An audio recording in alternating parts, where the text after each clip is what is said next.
I'm really glad to hear that, and hopefully this will serve as a testament to others that there is certainly hope. You know, one of the things that still happens is that we associate a cancer diagnosis with a death sentence. And back many years ago, back in the day, as they say, this would have been true because science didn't come very far. But this is 2023, and science has come a long way. It's not perfect. Medicine is not a written and done story. Every day, with every breakthrough, there are new discoveries, new approaches, new methodologies, new treatments. So what I can say with certainty is that more people survive their cancer today than any other time in history, with the blessing of medical treatment. But medical treatment is just one part of the healing equation. When we look at the healing equation, there is the physical body. That's where the crisis is, right? That's what medicine is for, to address that.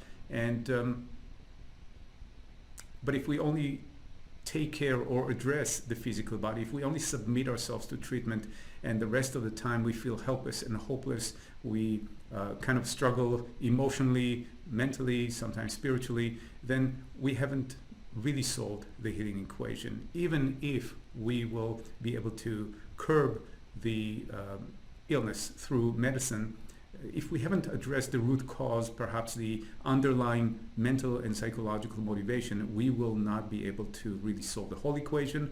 And for the most part, that means recurrences, and we don't want that. So we are here to talk about us, about the self, the non-physical part of who we are, the person within this physical body, and what we can do about it. And what we can do about it is all about shifting or taking control or becoming more disciplined in the realm of the mind.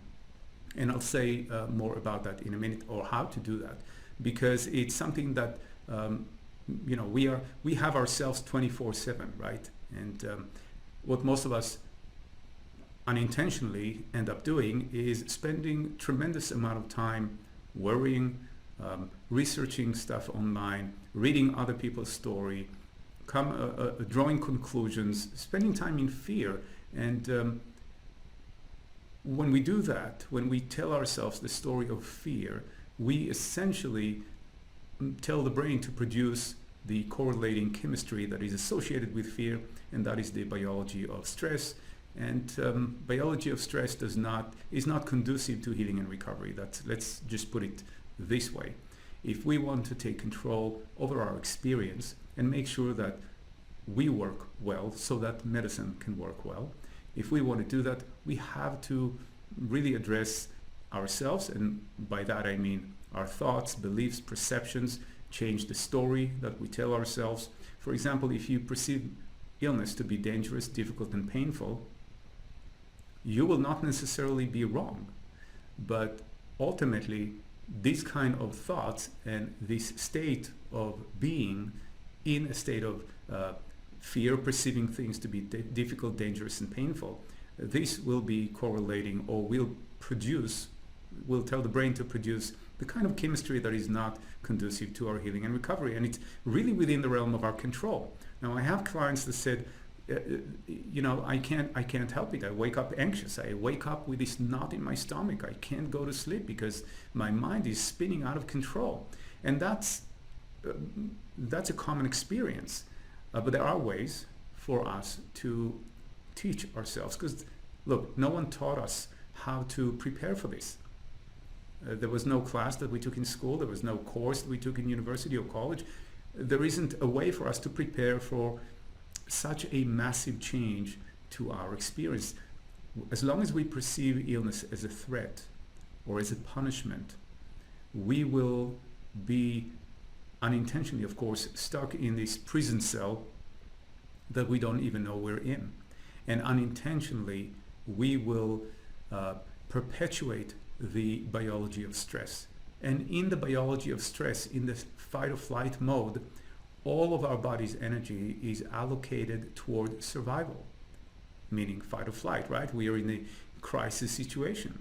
And that may be appropriate for a short period of time, but we don't know when that period of time ends. So we feel that the responsible thing to do is to examine all and every possible angles and worry endlessly because we might miss something, and we try to do everything so rigidly, but because we try to do what's right. But ultimately, we are, unbeknownst to us, working against ourselves. So when we talk about shifting into healing, we talk about, first of all, recognizing that our mind and our body are an integrated system, that the physical and non-physical part of us are intimately intertwined, that effect in one part of this equation will affect the whole equation, meaning you can't really hurt your pinky toe without having an emotional reaction.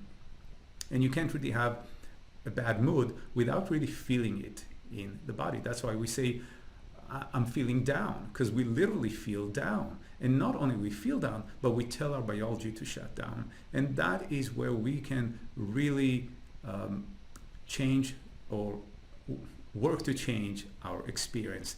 And it starts with our mind. It starts with our thoughts. It starts with the story that we tell ourselves. And there are many things that we do right. But if you find yourself consistently in a state of fear, in anxiety, in struggle, in pain, in feeling or spending time feeling shame because you need support, or guilty because you're using resources, or any kind of emotion as such, you will end up unintentionally be working against yourself. Just taking the body and our body's biology in a certain direction.